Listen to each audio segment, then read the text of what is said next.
Assalamualaikum warahmatullahi wabarakatuh. Waalaikumsalam warahmatullahi wabarakatuh. Bismillahirrahmanirrahim. Alhamdulillahi rabbil alamin.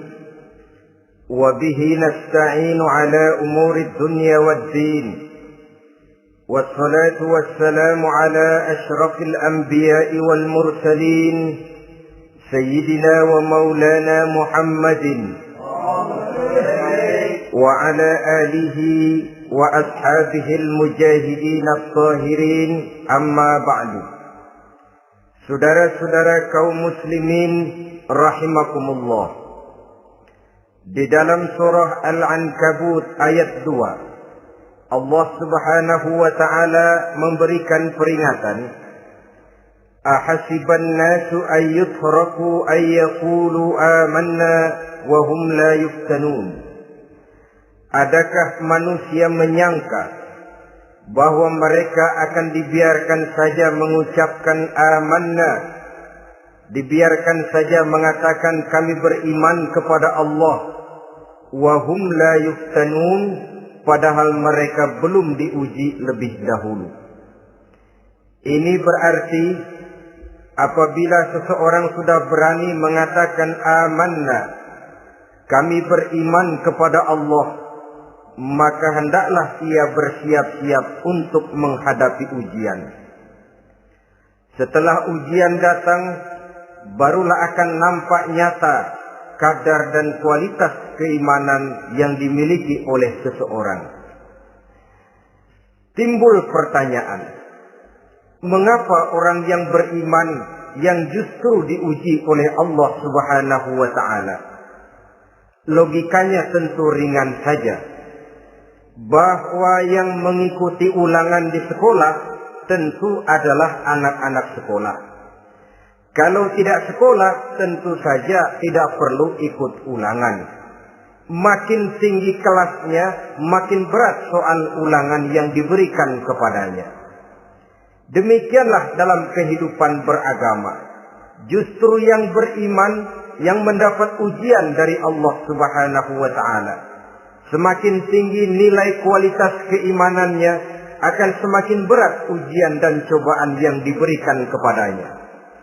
Nabi kita Muhammad sallallahu alaihi wasallam pernah pula memperingatkan. Beliau bersabda, "Inna ashaddal bala'i al-anbiya, thumma al-awliya, thumma al-ulama, thumma al-amsal fal-amsal, ubtuliyan nasu ala hasabi dinih." Sesungguhnya ujian yang paling berat adalah yang telah diberikan Allah kepada para nabi-nabi. Di bawah itu adalah para aulia, kemudian para ulama, bertahap ke bawah dan ke bawah, diuji setiap orang menurut keteguhan dan kekuatannya berpegang kepada agamanya. Jadi semakin teguh kita berpegang kepada ajaran agama, semakin dekat kita dengan aturan-aturan agama, semakin berat ujian dan cobaan yang datang menimpa kehidupan ini. Maka persoalan inilah yang akan kita bicarakan pada pertemuan kali ini, tentang cobaan-cobaan yang datang menimpa kehidupan kita. Pokok persoalannya adalah surah Al-Baqarah ayat 155. Allah Subhanahu wa ta'ala menjelaskan jenis-jenis ujian yang diberikan kepada kita orang-orang yang beriman. Dalam Al-Baqarah 155 itu Allah Subhanahu wa ta'ala menjelaskan, وَلَنَبْلُوَنَّكُمْ بِشَيْءٍ مِّنَ الْخَوْفِ وَالْجُوعِ وَنَقْصٍ مِّنَ الْأَمْوَالِ وَالْأَنفُسِ وَالثَّمَرَاتِ وَبَشِّرِ الصَّابِرِينَ الَّذِينَ إِذَا أَصَابَتْهُمْ مُصِيبَةٌ قَالُوا إِنَّا لِلَّهِ وَإِنَّا إِلَيْهِ رَاجِعُونَ. وَلَنَبْلُوَنَّكُمْ بِشَيْءٍ مِّنَ الْخَوْفِ, dan tentu dan pasti kata Allah, kami akan menguji kamu sekalian, kami akan mencoba kamu sekalian dengan sebagian kecil dari rasa takut. Wal ju', rasa lapar, wa naqsim minal amwal wal anfusi was samarat, kekurangan harta, jiwa dan buah-buahan. Ada 5 macam jenis ujian yang dijelaskan di dalam Al-Baqarah 155 ini. Yang pertama, walanabluwannakum bisyai'im minal khawf. Kami uji, kami coba kamu dengan sebagian kecil daripada rasa takut. Setiap manusia terlahir dengan membawa 2 sifat. Yang kontroversil, akan disebut apa seseorang bergantung kepada sifat mana yang lebih menonjol di dalam dirinya. Tiap orang punya rasa berani, tiap orang punya rasa takut. Kalau beraninya lebih besar daripada takutnya, ia dinamakan pemberani. Tapi kalau takutnya yang lebih besar daripada beraninya, ia dinamakan penakut. Tapi yang jelas 2 sifat kontroversial ini memang ada dalam diri manusia. Akan diuji kamu sekalian dengan sebagian kecil daripada rasa takut. Takut yang kadang-kadang tidak beralasan. Yang kaya takut jatuh miskin, yang punya jabatan takut kehilangan kedudukan dan pengaruhnya, dan pada akhirnya yang hidup pun menjadi takut mati. Sesuatu yang sungguh tidak beralasan dan menimbulkan kegelisahan di dalam kehidupan. Mari kita lihat dampak yang ditimbulkan oleh rasa takut ini. Ada orang kaya yang takut jatuh miskin.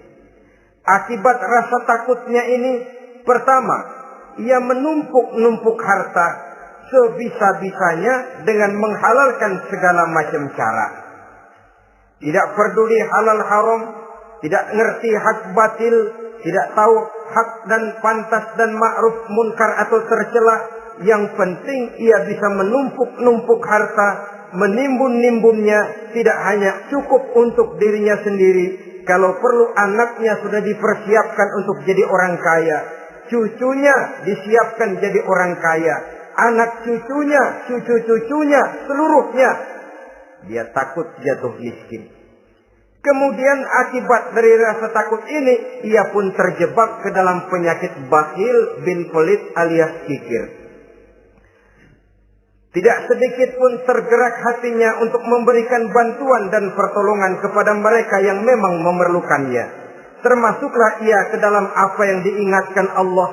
Allazi jama'a malan wa ajjadahu yahsabu anna malahu akhlada. Orang-orang yang menumpuk-numpuk harta kemudian menghitung-hitungnya. Dia menyangka bahwa hartanya akan dapat mengekalkan kehidupannya di dunia ini.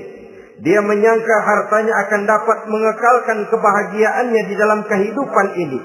Maka kerjanya hanya menumpuk dan menumpuk, dan dia sangat takut untuk jatuh miskin. Saudara-saudara kaum muslimin rahimakumullah. Lalu yang kebetulan punya jabatan takut kehilangan kedudukan dan pengaruhnya. Maka ia akan melakukan segala cara dan jalan untuk menjaga keamanan dan ketenangan dari jabatan yang sedang didudukinya. Hilang kesadaran bahwa jabatan adalah amanah. Hilang pengertian bahwa kedudukan adalah alat untuk berbuat baik dan mengabdi kepada sesamanya. Yang ada pikirannya hanyalah bagaimana menjaga kedudukan dan pengaruhnya agar tetap ada dalam dirinya. Segala cara pun dilakukan dan kadang-kadang ia kehilangan kontrolnya. Kemudian pada akhirnya manusia pun dilanda oleh perasaan takut mati. Sungguh sangat tidak beralasan sama sekali. Karena mati adalah kewajiban dari semua yang bernama hidup. Dan Nabi mengingatkan, al-mautu babun fa kullun nasi dakhilu. Mati adalah merupakan satu pintu yang setiap orang akan masuk ke dalam pintu itu. Bahkan mati sesungguhnya bisa merupakan nasihat di dalam kehidupan kita. Beliau bersabda, taraktu fikum nasihataini, nasiqan wa samitan. Aku tinggalkan kepada kamu 2 macam nasihat. Pertama, nasihat yang pandai bicara, dan yang kedua, nasihat yang diam saja. Sahabat bertanya, nasihat yang pandai bicara itu apa ya Rasul? Beliau menjawab, Al-Quran. Kalau nasihat yang diam saja apa ya Rasul? Beliau menjawab, mau. Saudara-saudara kaum muslimin rahimakumullah. Yang kaya takut miskin. Yang punya jabatan takut kehilangan kedudukan dan pengaruhnya. Dan pada akhirnya yang hidup pun menjadi takut mati. Sesungguhnya takut-takut yang sangat tidak beralasan sama sekali. Jika orang kaya takut jatuh miskin, untuk itu kemudian dia menghalalkan segala macam cara untuk menumpuk kekayaan yang tidak akan habis dimakan selama 7 turunan. Kemudian diiringi dengan sifat bakhil, sifat tertutup, sifat berpangku tangan melihat kesulitan dan penderitaan orang lain. Maka sesungguhnya dia tidak merasa bahwa harta merupakan titipan dari Allah Subhanahu wa ta'ala. Bahwa ia merupakan alat dan bukan merupakan tujuan di dalam kehidupan ini. Takut miskin adalah satu penyakit yang mengakibatkan orang lupa diri dan lupa daratan. Takut kehilangan kedudukan dan pengaruh juga adalah penyakit yang menyebabkan orang menghalalkan segala macam cara untuk menjaga kedudukan dan jabatannya. Dan takut mati juga sebenarnya sesuatu yang tidak beralasan. Sebab siapa yang berani hidup harus berani pula menghadapi mati. Yang takut mati tidak usah hidup saja. Karena mati adalah kewajiban bagi semua orang-orang yang hidup. Oleh karenanya, rasa takut yang tidak beralasan sesungguhnya merupakan ujian untuk menguji nilai-nilai keimanan yang ada di dalam diri kita. Orang kaya diuji dengan hartanya, pejabat diuji dengan kedudukan dan pengaruhnya, manusia hidup diuji dengan akan datangnya mati yang menjemput kehidupannya. Menghadapi ujian-ujian semacam ini, maka marilah kita menyadari, yang kaya tidak perlu takut miskin. Dari Allah harta itu datang, kepada Allah harta itu akan kembali. Yang punya kedudukan dan pengaruh tidak usah takut kehilangan kedudukan dan pengaruhnya. Karena jabatan sesungguhnya merupakan amanah dari Allah Subhanahu wa ta'ala. Yang harus digunakan dan dianggap sebagai kesempatan untuk berbuat kebajikan sebanyak-banyaknya. Saudara-saudara kaum muslimin rahimakumullah. Ini bagian pertama dari ujian-ujian yang ada dalam Al-Baqarah 155. وَلَنَبْلُوَنَّكُمْ بِشَيْءٍ مِّنَ الْخَوْفِ. Kami akan uji, kami akan coba kamu dengan sebagian kecil daripada rasa takut. Takut yang kadang-kadang saya katakan sekali lagi sangat tidak beralasan. Akibatnya bisa menimbulkan gejala-gejala yang aneh di dalam kehidupan kita. Saudara-saudara, yang kedua, walju, akan kami uji kamu dengan rasa lapar. Kelaparan belum tentu identik dengan kemiskinan. Bahkan di dalam surah An-Nahl ayat 112, Allah Subhanahu wa ta'ala memberikan contoh yang sangat nyata dan jelas. وَضَرَبَ اللَّهُ مَثَلًا قَرْيَةً كَانَتْ آمِنَةً مُطْمَئِنَّةً يَأْتِيهَا رِزْقُهَا رَغَدًا مِنْ كُلِّ مَكَانٍ فَكَفَرَتْ بِأَنْعُمِ اللَّهِ فَأَذَاقَهَا اللَّهُ لِبَاسَ الْجُوعِ وَالْخَوْفِ بِمَا كَانُوا يَصْنَعُونَ. Allah memberikan contoh bagaimana keadaan satu negeri yang makmur, aman, tenang, tentram. Rezekinya datang dari segala arah. Fakafarat bi an'umillah, tapi sayang sekali penduduknya kufur dengan nikmat yang diberikan Allah Subhanahu wa ta'ala kepada mereka. Akibatnya fa'azaqahallahu libasal ju'i wal khauf. Allah timpakan kepada mereka kelaparan dan ketakutan bima kanu yasnaun, sebagai akibat dari apa yang telah mereka lakukan.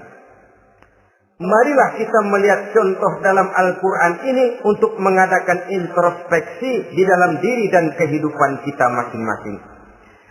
Adalah satu keberuntungan bahwa kita sebagai manusia dijadikan Allah sebagai khalifahnya di permukaan bumi ini, yang ditugaskan untuk membudidayakan alam, mengelola dan mengambil manfaatnya bagi sebesar-besar manfaat di dalam kehidupan kita. Dijadikannya bumi untuk tempat tinggal kita sebagai hamparan di mana segala fasilitas dan kebutuhan hidup kita tersedia. Tinggal lagi kita pandai-pandai mengelolanya. Apalagi buat kita Muslim yang tinggal di persada Nusantara tercinta Indonesia ini. Satu negara yang orang katakan untayan jamrut katulistiwa, yang hijau ranau subur makmur, melahirkan slogan dengan kata gemah rifah loh jenawi toto tentrem kerto raharjo.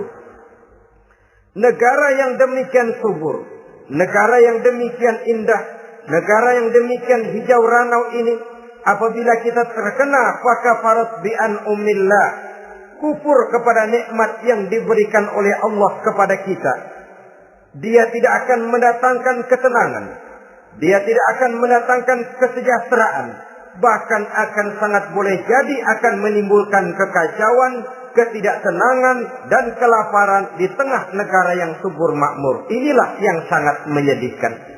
Kenapa ini bisa terjadi? Fakafarat bi an'umillah, orang kufur terhadap nikmat yang diberikan Allah Subhanahu wa taala. Diberikan negara yang subur, makmur, indah, hijau ranau, tapi dikelola dengan cara yang brutal dan membabi buta. Menguras sumber daya alam melampaui sebagaimana yang seharusnya, sehingga memperkosa keadaan alam itu sendiri. Hutan dan belukar yang ditebangi secara liar dan sembarangan akan melahirkan gurun-gurun pasir yang gersang dan tandus. Sehingga dengan demikian maka akan mengakibatkan malapetaka bagi kehidupan manusia itu sendiri. Begitu juga percobaan-percobaan ilmu pengetahuan yang mengundang dan mengandung reaktor-reaktor nuklir akan memberikan luka kepada alam itu sendiri, yang mengakibatkan akan kembali kerugian kepada makhluk bernama manusia. Saudara-saudara kaum muslimin rahimakumullah. Jadi dengan demikian, di dalam satu negara yang subur, hijau, ranau dan makmur, bisa saja terjadi kelaparan apabila kita ingkar, tidak mau bersyukur terhadap nikmat yang diberikan Allah kepada kita. Kita kelola alam ini seenak perut kita saja dengan tidak memikirkan akibatnya di kelak kemudian hari nanti. Kita ambil satu contoh. Orang-orang tua kita dulu pada umur 60 tahun, 70 tahun, kalau dia menanam kelapa, orang lalu bertanya, kakek nanam kelapa untuk siapa nanti? Apa jawabannya? Untuk anak cucu saya. Umur 60 tahun atau umur 70 tahun, ia masih menanam pohon kelapa. Untuk apa katanya? Untuk anak cucu saya di belakang kemudian hari nanti. Orang yang bisa menanamkan sesuatu untuk generasi yang akan datang, itulah orang tua yang bijaksana. Tapi orang yang menanam sesuatu hanya untuk kepentingan dirinya sendiri saja, maka itulah orang yang hanya mementingkan diri sendiri atau orang egois. Tapi lebih celaka lagi, orang yang mau melakukan sesuatu yang akan meninggalkan akibat bagi generasi yang akan datang, akibat yang tidak baik, itulah orang yang aniaya, orang yang zalim di dalam kehidupan kita. Bumi, tempat di mana kita manusia tinggal, bukan satu wujud yang tanpa batas. Pernahkah kita membayangkan cuma satu bumi untuk dihuni oleh 5 miliar lebih dari makhluk bernama manusia, yang kadang-kadang pertumbuhan sarana untuk menunjang kehidupan tidak sepesat pertumbuhan jumlah makhluk bernama manusia itu sendiri. Oleh karena itu kita dituntut untuk pandai-pandai mengelola, membudidayakan alam ini dengan tetap menjaga keseimbangannya, sehingga bahaya kelaparan yang merupakan ujian di dalam kehidupan, insya Allah tidak akan kita temukan di dalam kehidupan kita. Saudara-saudara kaum muslimin rahimakumullah. Ini kelaparan dalam artian sebagai satu bangsa. Bisa juga kelaparan dalam artian dalam kehidupan pribadi daripada manusia. Hidup ini, kata orang, berjalan bagaikan roda pedati. Sekali tempo naik kita ke atas, lain saat turun kita ke bawah. Ada saatnya kita jaya, ada saatnya kita pun mengalami kemunduran.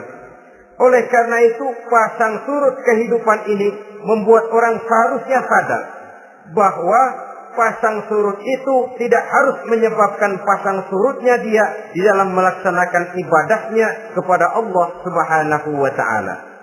Kelaparan boleh jadi memang merupakan ujian untuk menguji nilai-nilai keimanan seseorang.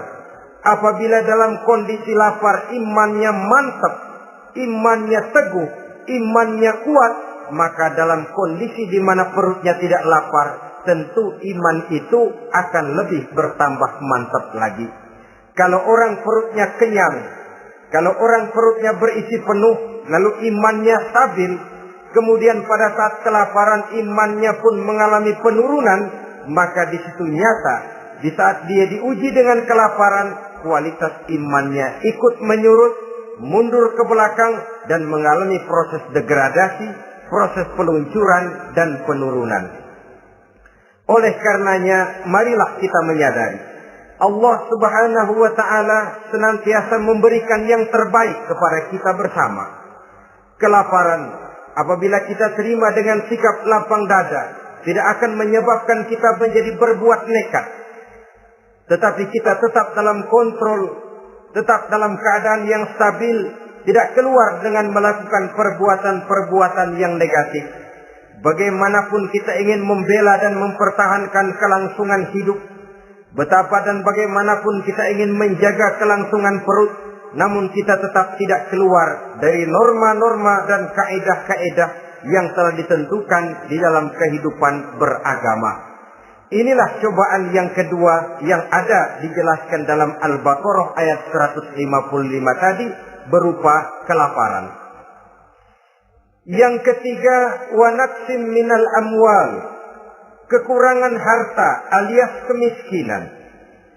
Kemiskinan, saudara-saudara, merupakan ujian dari Allah Subhanahu wa ta'ala untuk menguji sejauh mana kekuatan iman yang kita miliki di dalam kehidupan. Tetapi sesungguhnya bukan hanya kemiskinan, kekayaan pun pada hakikatnya juga merupakan ujian. Namun umumnya manusia akan lebih merasa diuji jikalau dia miskin daripada diuji jikalau dia menjadi orang yang kaya. Pada sisi lain, kenyataan mengatakan banyak orang lulus ketika diuji dengan kemiskinan, tetapi gagal berantakan setelah diuji dengan kekayaan. Kemiskinan pun apabila kita lihat dari segi kehidupan bermacam bentuknya. Ada kemiskinan di bidang ilmu pengetahuan. Karena kemiskinan dan kebodohan memang merupakan dua saudara yang seakan-akan sekandung. Yang satu bisa menimbulkan yang lain, tapi paling celaka kalau keduanya sudah berjalan beriringan. Maksud saya, kemiskinan bisa menimbulkan kebodohan, kebodohan bisa menimbulkan kemiskinan, tapi yang paling celaka sudahlah miskin, bodoh pula. Miskin ilmu. Yang kedua, miskin akhlak. Ini lebih parah lagi daripada miskin ilmu. Kalau miskin ilmu orang sekedar goblok bin bodoh alias tolol, maka miskin akhlak ini menyebabkan orang kurang ajar, tidak punya budi pekerti. Sehingga dengan demikian miskin akhlak sesungguhnya lebih bahaya daripada miskin ilmu. Adapun miskin yang kita kenal pada umumnya dan juga yang dimaksud dalam ayat ini adalah miskin harta. Imam Ali karramallahu wajhah pernah memberikan peringatan. Kadal faqru ayyakuna kufran. Boleh jadi kemiskinan mendekatkan orang kepada kekufuran. Dengan kata lain, biasanya kemiskinan bisa membuat orang nekat. Kalau sudah nekat, maka bukan cuma harga diri yang terjual, bukan cuma keluarga yang terjual, bukan cuma nilai-nilai materi yang dimilikinya yang terjual, bahkan iman dan keyakinannya, akidah dan pandangan hidupnya pun tidak akan segan-segan digadaikannya dijualnya untuk mengatasi kelaparan dan kemiskinan itu tadi. Padahal selalu diingatkan pandangan dan keyakinan iman sesungguhnya merupakan insan paling mahal, sesungguhnya merupakan mutiara paling berharga di dalam kehidupan kita. Maka kemiskinan memang merupakan ujian. Banyak orang yang kebal berhadapan dengan segala macam cobaan, tapi pada saat diuji dengan kemiskinan, ia tidak tahan diri, ia tidak sanggup menjaga dan mempertahankan akidahnya, maka akidah yang cuma satu-satunya pun ikut terjual juga adanya. Saudara-saudara kaum muslimin rahimakumullah, mari kita menelusuri bahwa sesungguhnya Nabi menyatakan, ajaban li amril muslim, inna amrahu kullahu lahu khair. Aneh kata Nabi, aku heran kata Nabi, urusan orang Islam ini sesungguhnya semuanya baik. Baik bagaimana? Kalau dia kaya, dia bersyukur, dan itu baik. Kalau dia miskin, dia bersabar, itu juga baik. Jadi kaya bagi orang Islam baik, miskin bagi orang Islam juga baik. Kalau dia kaya, dia kan bisa berkata, alhamdulillah saya kaya, mudah-mudahan harta ini bisa menunjang ibadah saya kepada Allah Subhanahu wa taala. Baik. Kalau dia miskin, dia juga berkata, alhamdulillah saya miskin, mudah-mudahan di akhirat nanti pemeriksaannya tidak lama-lama seperti orang kaya. Ya kalau melarat yang mau diperiksa apaan? Memang nggak punya apa-apa. Yang kaya boleh jadi pemeriksaannya rada seret, banyak sikutannya. Saudara-saudara kaum muslimin, dua persoalan ini baik kalau kita tidak salah terima. Mana yang lebih baik? Tentu yang lebih baik menjadi orang kaya yang bersyukur. Dan itu memang wajar. Kaya syukur, miskin sabar. Yang luar biasa kalau mau tahu, miskin syukur. Kalau kaya syukur memang mestinya. Miskin sabar, ya mestinya lah. Miskin kagak sabar mau kemana? Tapi yang luar biasa sesungguhnya miskin syukur. Syukur bagaimana? Ya seperti saya katakan tadi, alhamdulillah, mudah-mudahan di akhirat nanti pemeriksaannya tidak lama seperti orang yang kaya. Sehingga kata Nabi, setiap persoalan yang dihadapi umat Islam baik bagi dia. Miskin baik, kaya baik, asal orang tidak salah terima. Tapi sebaliknya, kalau salah terima, kaya lupa diri, miskin lupa daratan. Pada posisi di mana dia sebenarnya tidak bisa menerima kenyataan dengan baik, akhirnya kehilangan kontrol. Saudara-saudara kaum muslimin rahimakumullah. Karena itu pada pertemuan kali ini saya ingin mengajak kita bersama. Marilah kita menyadari betapapun kemiskinan yang datang menimpa, seluruhnya merupakan ujian yang datang dari Allah untuk menguji nilai-nilai keimanan kita. Jangan iman itu berubah, jangan akidah itu bergoyah, jangan keyakinan dan pandangan hidup itu tertukar dengan keyakinan dan pandangan hidup lainnya. Bahkan dalam kemiskinan, orang biasanya menemukan diri dan kepribadiannya. Dalam kemiskinan, orang bisa berjalan lebih lurus untuk mendekati Allah Subhanahu wa taala. Sesungguhnya kemiskinan bukan merupakan sesuatu yang harus kita takuti, apalagi kalau ia memang merupakan ujian. Kemiskinan yang merupakan ujian adalah kemiskinan yang akan berakhir dengan kebaikan. Saudara-saudara kaum muslimin, tapi jangan lupa membicarakan pokok persoalannya. Ini kalau kemiskinan menimpa orang-orang yang beriman, itu yang ujian. Kalau nggak beriman, melarat, bukan ujian, persekot.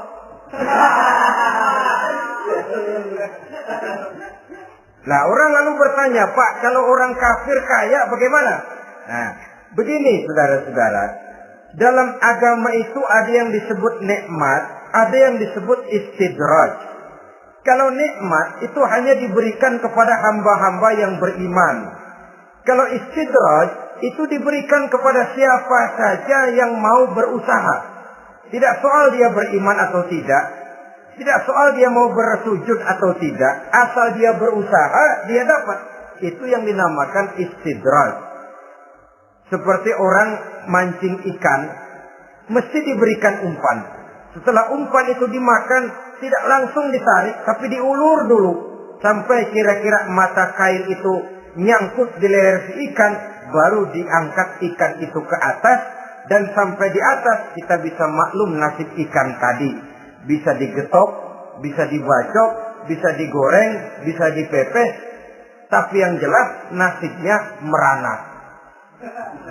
Maka kalau ada orang makin jauh dari agama, makin kaya, makin tidak mau sholat, makin berlimpah hartanya, saudara tidak usah heran, cukup dalam hati saja, ikan lo.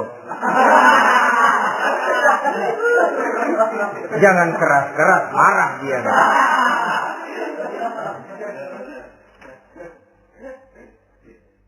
Kemiskinan apabila didasari dengan sikap keimanan merupakan ujian untuk menguji kualitas keimanan seseorang. Bahkan satu hadis menyatakan apabila Allah mencintai seorang hamba, maka diujinya hamba itu karena Allah ingin mendengar liyasma'a tadarru'ahu, ingin mendengar ratapan orang tadi. Sama juga kita, kadang-kadang karena cinta benar kepada anak kita yang mungil, suatu saat kita ingin mendengar dia nangis, kita cubit dia. Bukan karena gemes, bukan karena benci, ingin mendengar nangisnya kok indah begitu.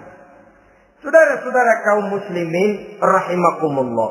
Jadi jangan sampai ada pertanyaan, saya kan sembahyang rajin banget, kenapa miskin ya? Apabila sekali lagi didasari dengan sikap keimanan, maka kemiskinan merupakan ujian. Dan tentu anak sekolah itu kalau lagi ujian berat, capek, sakit hati, peras keringat, banting tulang, kepanasan, kehujanan, kenikmatan baru akan dia rasakan pada saat terima rapot pengumuman kenaikan kelas. Di situ kenikmatannya terasa.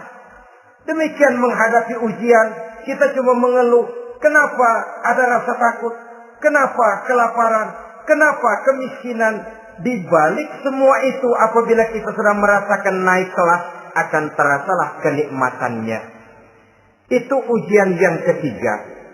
Yang keempat yang diceritakan dalam Al-Baqarah 155, wal anfus ay wa naqsim minal anfus, kekurangan jiwa atau kematian.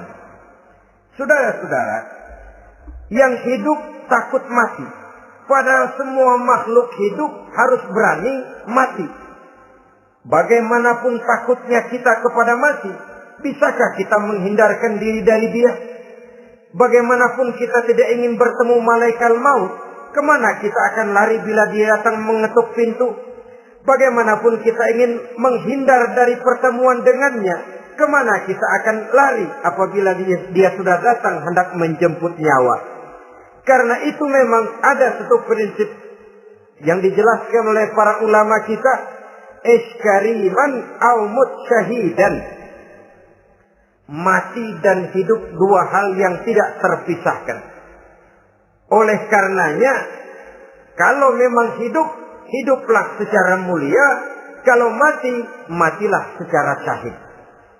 Hidup mulia atau mati syahid. Jangan terbalik. Hidup sia-sia, mati konyol. Nilai yang tidak ada artinya. Alangkah nikmatnya hidup yang berisi kemuliaan, dan alangkah indahnya mati dalam nilai syahid. Saya ingin menyegarkan ingatan saudara-saudara kepada sikap Nabi Allah Ismail alaihi salam ketika menghadapi keputusan dari Allah Subhanahu wa taala memerintahkan Nabi Ibrahim alaihi salam untuk menyembelih leher anaknya Ismail, yang ini berarti adalah kematian. Ketika datang perintah untuk menyembelih leher Nabi Ismail, Nabi Ibrahim berkata kepada putranya, "Ya bunayya inni ara fil manami anni azbahuka fanzur madza tara." Ananda Ismail, ayah mimpi diperintah oleh Allah untuk menyembelih lehermu. Menurut pendapatmu bagaimana mimpi ini, nak? Laksanakan atau tidak usah? Saya tidak sanggup membayangkan. Anak cuma satu-satunya. Sudah lama diharapkan. Si buah hati belahan jantung pelanjut cerita penerus sejarah. Ketika anak ini sedang lucu-lucunya, turun perintah untuk menyembelihnya. Ya, kalau anak kita banyak, turun perintah potong leher anakmu, mungkin kita bisa pilih yang mana yang rada bandelan nih.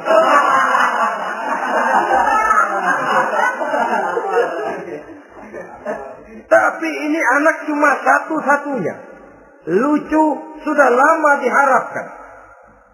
Dan memang itu juga merupakan ujian kepada Nabi Allah Ibrahim. Seolah-olah Allah berkata, "Hai Ibrahim, dahulu sebelum kau punya anak, kau memang cinta kepadaku. Sekarang setelah kau punya anak, masuk rasa cinta anak ke dalam hatimu. Buktikan Ibrahim, mana yang lebih besar, cintamu kepadaku, kata Allah, atau cintamu kepada anakmu. Sembelih leher anakmu."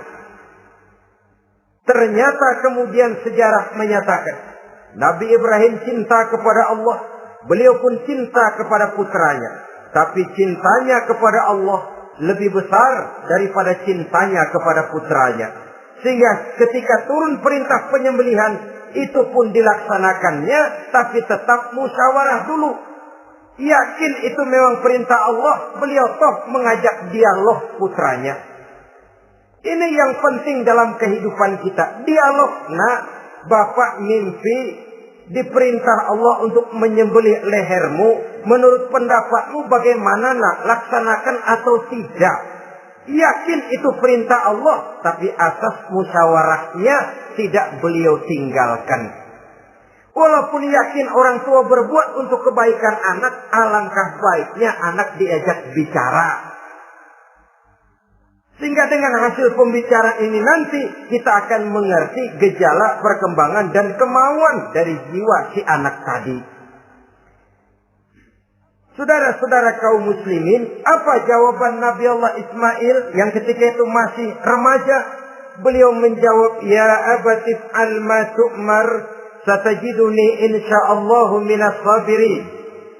Bapak, jikalau memang ini memang perintah Allah, laksanakan saja Bapak. Tidak usah ragu. Mudah-mudahan nanti Bapak akan menemukan saya termasuk ke dalam golongan orang-orang yang sabar.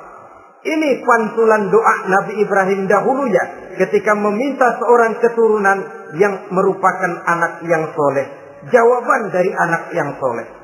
Kalau memang ini perintah Allah Bapak, laksanakan saja. Saya insya Allah termasuk ke dalam golongan orang-orang yang sabar. Kalau Allah memerintahkan Bapak untuk menyembelih leher saya, silahkan Pak. Saya ikhlas, saya ridho, saya rela untuk memenuhi perintah Allah Subhanahu wa Ta'ala. Ini jawaban anak soleh. Sebab itu sering saya katakan, kalau kita cuma punya anak pintar tidak soleh, mungkin jawabannya nggak begini. "Nak, Bapak diperintah motong leher kamu, nak. Bagaimana pendapatmu?" Mungkin dia jawab, "Bapak aja yang tuaan, Pak."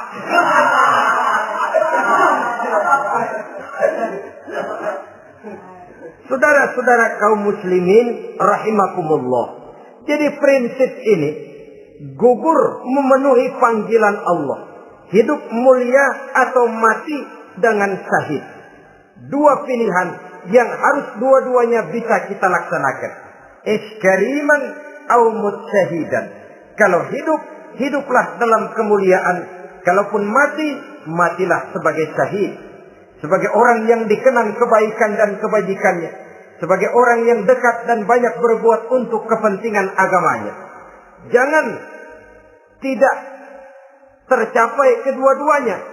Hidup tidak punya nilai, mati pun tidak punya arti. Sia-sia semuanya. Kita masih hidup, orang anggap enggak ada. Dalam istilah tauhid disebut wujuduhu ka'adamihi. Adanya sama dengan tidak adanya. Dia sih ada apa enggak ada, sama gitu-gitu juga. Alangkah ruginya kalau ada kita dianggap sama dengan tidak ada. Apalagi kalau kita sudah tidak ada, ya tidak ada beneran. Iskariman au mutsyahidan. Hiduplah mulia atau matilah sebagai syahid. Saudara-saudara kaum muslimin rahimakumullah. Mati sesungguhnya juga merupakan ujian. Untuk menguji sejauh mana persiapan yang sudah kita lakukan di dalam kehidupan ini untuk menyambut. Dan tidak cuma sekedar untuk menyambut, tapi juga untuk mengarungi kehidupan sesudah kematian itu sendiri. Sebab kematian bukan akhir dari segalanya. Kematian cuma satu pintu di mana kita akan masuk dan akan berjalan kembali menelusuri fase-fase kehidupan yang telah ditentukan oleh Allah Subhanahu wa taala. Saudara-saudara kaum muslimin rahimakumullah. Pembicaraan tentang kematian ini pun bisa kita evaluasi. Ada yang takut mati usahanya, ada yang takut mati karirnya, ada yang takut mati rezekinya, ada yang takut mati batinnya, ada yang takut mati jasmaninya, dan lain sebagainya. Seluruh ketakutan kepada kematian itu memang merupakan hal yang wajar. Ada yang takut mati usahanya, ada yang takut mati karirnya, ada yang takut mati rezekinya. Tapi kalau ketakutan itu lalu melahirkan perbuatan-perbuatan negatif yang menimbulkan penyimpangan, itu sudah di luar dari yang seharusnya. Kematian merupakan ujian. Menghadapi segala macam ujian termasuk kematian ini akan kita bicarakan pada bagian penutup nanti. Yang kelima, saudara-saudara, ujian yang dijelaskan dalam Al-Baqarah 155 tadi, wa naqsim minas samarat, kekurangan buah-buahan. Kekurangan buah-buahan bisa berarti paceklik. Ini juga bisa diakibatkan oleh apa yang dijelaskan dalam An-Nahl 112 tadi. Orang kufur kepada nikmat yang diberikan Allah Subhanahu wa taala. Orang jauh dari petunjuk-petunjuk agama, merasa segala persoalan bisa dipecahkan dengan kemampuan otaknya. Hilang rasa ketergantungannya kepada Allah Subhanahu wa taala. Maka usahanya bisa berakhir dengan yang tidak diharapkan. Sudah bikin target, tahun ini kita bakal panen raya besar. Tahu-tahu tikus ngamuk. Habis padi digarap oleh tikus, panen bisa gagal. Bahkan beberapa tahun yang lalu, kita masih ingat bagaimana ulat-ulat menyerbu pohon-pohon jambu. Ribuan batang pohon jambu. Ribuan pohon-pohon jambu itu mati. Lalu jambu-jambu itu tidak bisa lagi dimanfaatkan dalam kehidupan. Tikus yang menyerbu sawah. Ulat yang menyerbu pohon-pohon jambu. Angin topan, puting beliung, gempa bumi. Itu sudah proses-proses di luar kemampuan manusia untuk mendeteksinya. Disinilah manusia harus sadar bahwa setelah ia berusaha dan berusaha sesuai dengan keterikatannya kepada hukum alam, kepada sunnatullah, maka ia harus punya sandaran vertikal kepada Allah Subhanahu wa taala. Agar bila usahanya berhasil, dia tidak lupa diri dan lupa daratan. Dan apabila usahanya kemudian ternyata gagal, dia tidak menjadi putus asa, buruk sangka, sempit hati, sempit pandangan. Cobaan datang dari Allah Subhanahu wa taala berupa kekurangan buah alias paceklik. Saudara-saudara, menghadapi cobaan dan ujian yang saya katakan tadi, 5 macam ini, Apa konsepnya? Apa jalan keluarnya? Ayat selanjutnya dalam kalimat tadi menjelaskan, wa basyiris sabirin, menghadapi ujian-ujian dalam hidup, baik rasa takut, kelaparan, kemiskinan, kematian, kekurangan harta, kekurangan buah-buahan. Wa basyiris sabirin, gembirakan orang-orang yang sabar. Menghadapi segala macam ujian tadi, gembirakan orang-orang yang sabar. Siapa orang yang sabar itu? Alladzina iza asabathum musibatun qalu inna lillahi wa inna ilaihi raji'un. Yaitu orang-orang yang apabila menghadapi ujian, ditimpa musibah, mereka berkata, sesungguhnya kami berasal dari Allah dan sesungguhnya kepada Allah pula kami akan kembali. Bukan cuma sekedar ucapannya, tapi penghayatannya kepada filsafat yang terkandung di dalam kalimat itu tadi. Maka jadilah dia semacam lipstick, jadilah dia semacam dekorasi. Apabila kita berjanji dan dalam hati kita sudah ada kemungkinan besar kita tidak akan datang, kita tetap menggunakan kata-kata insya Allah. Padahal yang jelas tidak akan mau datang adalah kita. Kita sandarkan dan kita kembalikan itu kepada Allah. Sesungguhnya kami berasal dari Allah. Sesungguhnya kepada Allah juga kami akan kembali. Bukan cuma sekedar ucapannya, tapi juga penghayatan kepada filsafat yang terkandung di dalamnya. Kalau suatu saat kita harus kehilangan harta yang kita miliki, kenapa tidak berpikir inna lillahi wa inna ilaihi raji'un? Bahwa dulu pun ketika lahir ke dunia ini tidak ada harta yang saya bawa. Kalau sekarang harta itu hilang, inna lillahi wa inna ilaihi raji'un. Itu yang saya maksud. Kalau sekarang, kalau suatu saat kita harus melepaskan pangkat jabatan yang kita sayangi, kenapa kita tidak kembali kepada inna lillahi? Dulu pun ketika waktu lahir ke dunia ini tidak ada pangkat dan jabatan yang saya bawa. Kalau sekarang harus pensiun, inna lillahi wa inna ilaihi raji'un. Ini kadang-kadang enggak. Dengar mau mutasi, mau pensiun, mulutnya innalillahi, tapi gerbek-gerbek dukun diusut.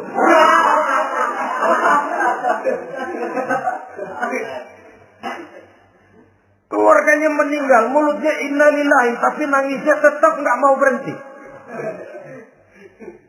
Bukan cuma sekedar ucapannya, tetapi penghayatan kepada nilai dan filsafat yang terkandung di dalam kalimat innalillahi itu. Sesungguhnya segalanya saja berasal dari Allah. Segalanya saja akan kembali kepada Allah Subhanahu wa ta'ala. Kalau ini yang kita jadikan landasan, maka sesungguhnya menghadapi berbagai ujian ini, kita tidak akan salah tingkah. Tidak akan salah tingkah, tidak akan salah sikap.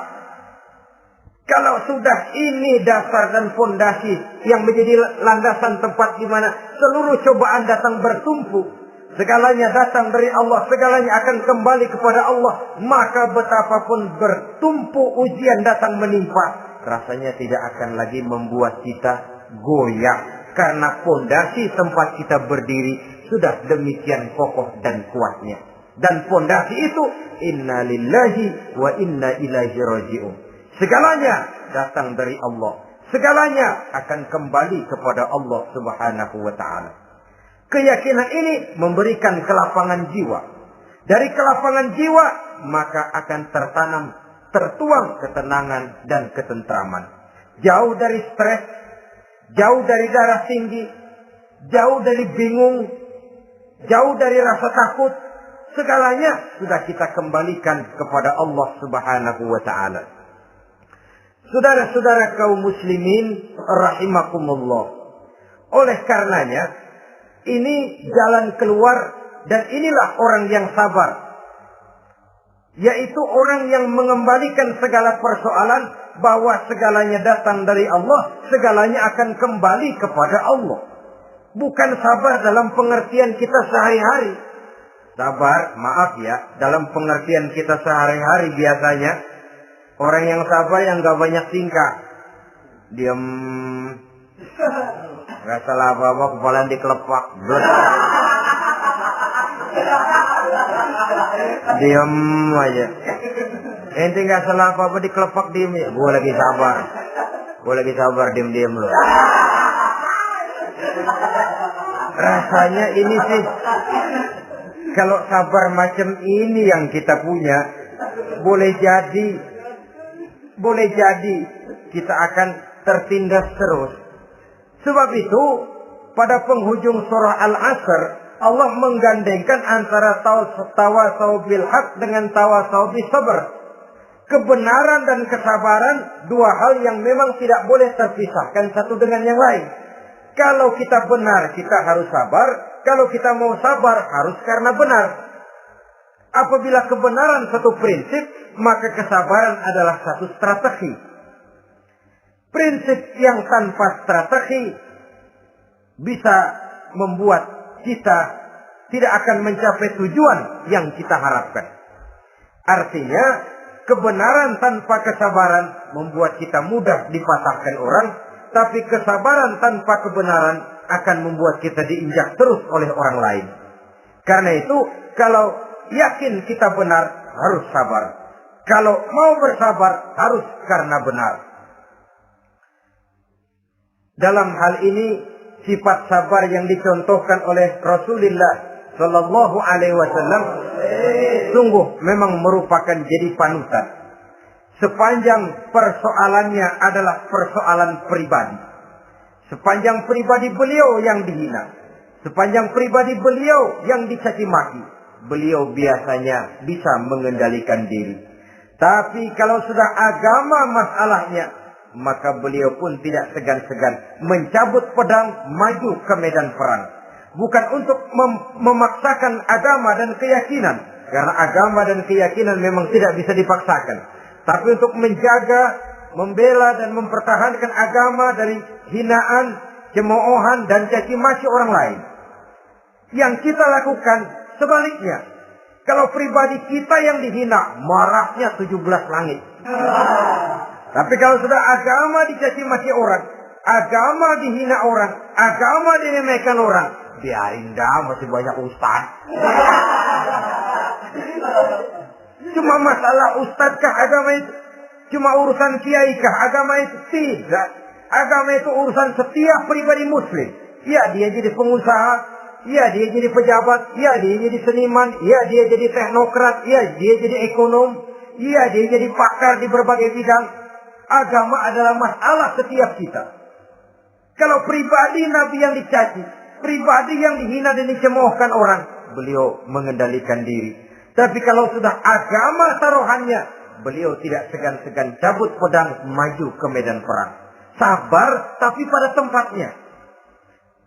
Sabar tidak dalam artian diam, delohom, ayem-ayem, gelenggem, menunggu embun yang turun dari langit. Emang lagi lapar, sabar aja.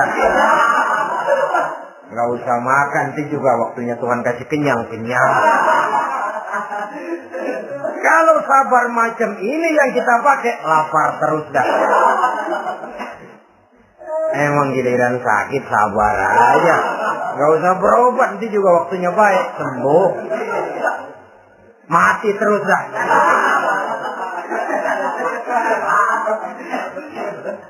Ya, perkara ada orang sakit tidak berobat sembuh, itu hak Allah.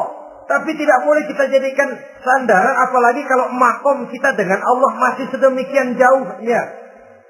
Itu hanya ucapan dari orang-orang yang makom dia dengan Allah itu sudah tidak ada jarak.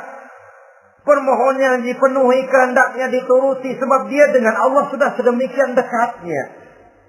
Kalau kita masalahnya, yang antara kita dengan Allah ini dilapisi oleh dosa dan kesalahan yang kita kerjakan sendiri, rasanya kita masih harus banyak berbuat sesuai dengan keterikatan kita kepada sunnatullah itu. Orang yang sabar adalah orang yang sadar kepada hakikat dan filsafat yang terkandung di dalam kalimat inna lillah wa inna ilaihi raji'un. Segalanya datang dari Allah, segalanya pun akan kembali kepada Allah. Harta yang hilang tidak membuat kita gundah, pangkat yang harus kita tanggalkan tidak membuat kita kecil hati dan tidak akan meninggalkan medan pengabdian. Kenapa? Kita cuma menganggap itu satu titipan. Lain kalau kita anggap itu punya kita, jabatan punya kita. Nah, itu yang kita suka wangkeng. Saudara-saudara kaum muslimin, kesimpulannya banyak cobaan-cobaan dalam hidup.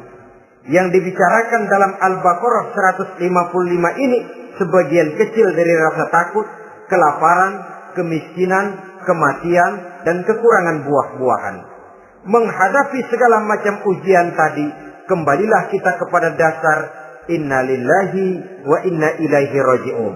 Segalanya datang dari Allah, segalanya pun akan kembali kepada Allah. Semoga dengan sikap ini kita akan lapang dada menghadapi ujian dan akan semakin tangguh iman dan akidah kita menghadapi cobaan yang datang menimpa. Inilah pertemuan pada kali ini. Semoga ada manfaatnya. Terima kasih atas segala perhatian. Mohon maaf atas segala kekurangan. Usikum wa nafsi bitaqwallah. Wassalamualaikum warahmatullahi wabarakatuh. Waalaikumsalam warahmatullahi wabarakatuh.